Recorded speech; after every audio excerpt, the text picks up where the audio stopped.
G'day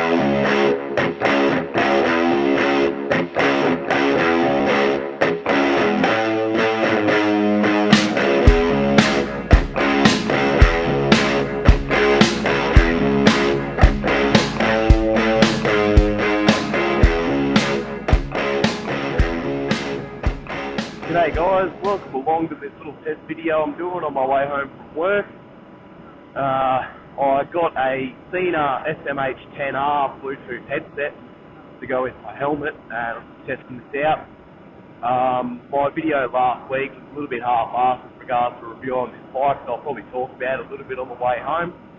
Got a few minutes, so bear with me. If the recording quality's okay, I'm going to upload it with a bit of a laugh and see how it goes and see what you guys think. But my next video, which is the review of Penny, the Panigale 1299F, will be coming out to you on Friday afternoon, so stay posted for that. So you guys might be able to tell by looking around a bit. I work out at the Port of Brisbane, shift work. I'm not real with it this morning. I've had about 5 hours sleep from last night, so looking forward to getting the ride home done so I can have a bit of a nap on the couch for a bit. Now, what I want to talk to you guys about is, again, on the topic of budget sports bikes. There's no more perfect example of that than this Aprilia right here. So it's a 2007 model. It's a little bit older, but there's nothing wrong with that. You've still got the most important upgrade that came through to road bikes in the mid-2000s, which is fuel injection, which just a nice smooth delivery of power and nice and reliable. You don't have to worry about rejetting carbies and changing tuning settings and everything season to season. The computer sort of just takes care of everything itself and makes it really, really nice and reliable. So, interesting story about this bike. When I went shopping for it, I was actually looking for a bike to ride to work and back. I didn't want anything crazy. So I was actually in the market for like some Lambs bikes and bits and pieces like that, because you buy them brand new, nice and cheap, around the 6 or 7 mark. There are a few really good ones on the market. The KTM RC390 really spoke to me, but when I saw it in real life, it looked really plasticky and cheap, which I guess what you want in a Lambs bike, because you're going to make mistakes when you're learning to ride. You are gonna drop the bike. You are gonna have little whoops of daisies. So you don't want big chunks of expensive fiberglass bodywork and everything lying around and being really, really expensive if you do have a bit of a moment. And so I ended up test riding a couple of other bikes with Team Moto at Virginia.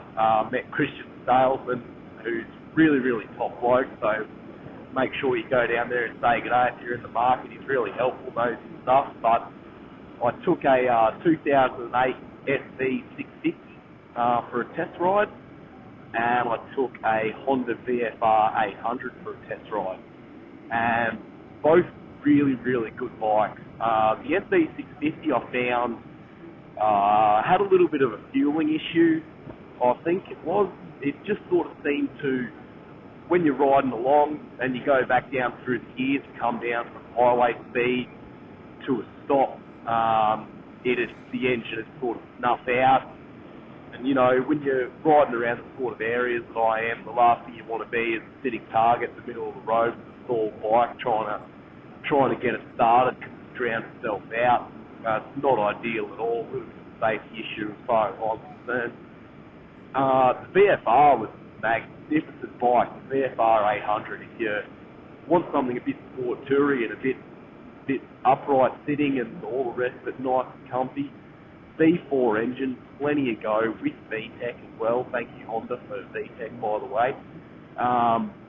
Marvellous, heaps of fun, but with my storage requirements at home, I didn't quite have space for it. It is quite a large bike. So I sort of got on bike sales and had a bit of a look around. I stumbled across this bike and I was like, wow, this sort of looks too good to be true, and with some of the trouble I had with it early in the piece, that was probably actually the case. But that's a story for another day. So I went and had a look, and it was at Ultimate Motorcycles in Brisbane, and they, not Ultimate Motorcycles, Motorcycles R Us, just read it on the key tag there. And they had it sitting out the front in the section with the new Aprilia RSV4s, and to be perfectly honest, without me having much knowledge about Aprilia at all, for that matter, I didn't find this bike to look dated by any stretch, and especially sitting beside the newer ones, it looked in just as good condition as the brand new ones or their demo models sitting around. So I took it for a bit of a test ride, and I underestimated a little bit. I was like, 1000cc V-twin. Traditionally, V-twins don't make as much horsepower or engine capacity as the four-cylinder engine, but you wouldn't tell. This engine is claimed to make around about the 150 to 160 horsepower mark, and the average rider like you and me, you're not going to be able to put all that power to the ground, and especially on a bike. Aside from the fuel injection, there's no electronic package on this at all. No traction control, anti-wheel stand, ABS brakes, nothing. It's just man and machine. And so for that level of horsepower, it's plenty. What I like about the bike compared to the Ducati is this exact situation right now. So I'm sitting in traffic, and the bike's just happy, sort of cruising along at 3,500 RPM, just idling along, keeping up with traffic, whereas the Ducati really, really wants to race and just sort of get going. It hates being under 6,000 RPM, and when you're riding to work and back every day, that's not the sort of race-focused machine that's ideal for that job. Get it up onto Mount Gloria for something for a week, it's just bloody fantastic, blow your mind. But that said, those types of bikes have their place, and commuting isn't the place. So this bike, although it's probably a little bit race focused, what I'm looking for, it's still really, really useful. It starts first time every time now that I've fixed a couple of issues up with it, and other than that, it's just easy. There's nothing complicated. You don't have to get on it and be wide awake and wired on bloody caffeine and all the rest of the junk. All you've got to do is just hit the button and go for the ride. Crash on the gateway. Oh, I nudged you too. You're joking. Yeah. God, back to 80 all the way here. I might have to pull up, going quick. But yeah, so I'm really, really happy with this Aprilia. I didn't set out to buy a bike like this at all. It wasn't the aim of the exercise. But when I saw it, I just fell in love with the old girl, and I couldn't go past it. She was on sale for about $9,000, and they're not that common. I don't see too many of them around.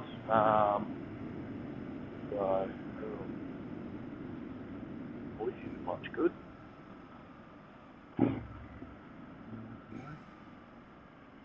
Alright, guys. Important lessons about lane splitting for Queenslanders. See the speed signs here? 60 kilometres?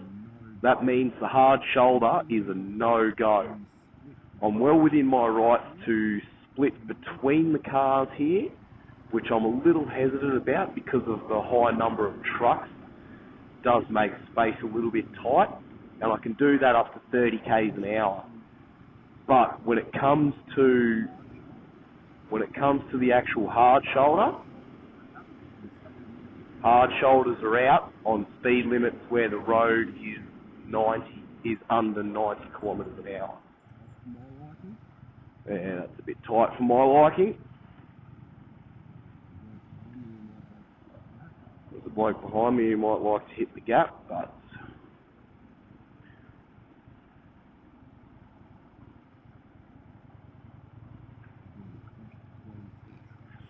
getting crushed between two trucks is not how I want to spend my Tuesday afternoon.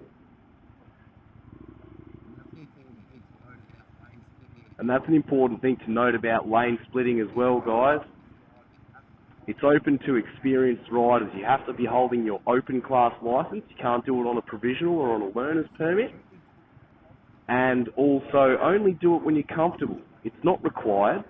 If you've got a situation like this where you're a little bit sketchy on it, just don't bother. We're still moving. It's all good. In fact, if the traffic was stopped still, I'd probably be tempted to try and squeeze through the gap. We'll just let this bloke go. Hopefully this guy won't be a dick and he'll let me in. Good man.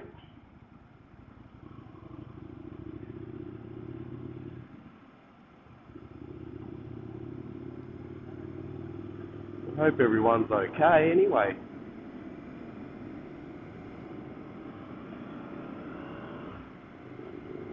It doesn't look real good.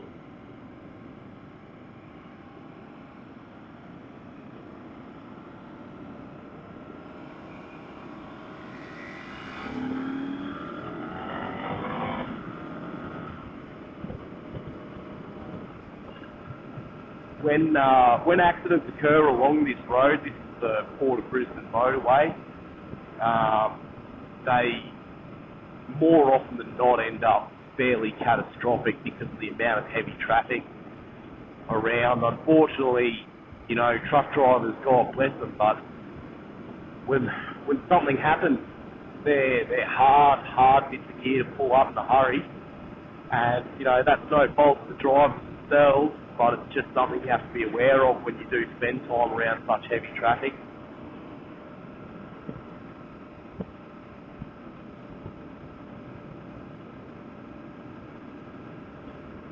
So, but hopefully it's not that major. Fingers crossed anyway. Road safety should always be your number one concern. Always. Alright guys, well this ride's going to get a bit boring, so I'll leave you to it. Remember to like, comment, subscribe. Like I said, this video is a bit half-assed like the last one, but all I'm doing is testing out my microphone setup to see how this goes. So remember to like, comment, subscribe, and keep an eye out for my next video on Friday, where I will be doing a review on my Ducati 1299 Panigale S. Alright guys, well remember, keep it rubber side down. Thanks guys.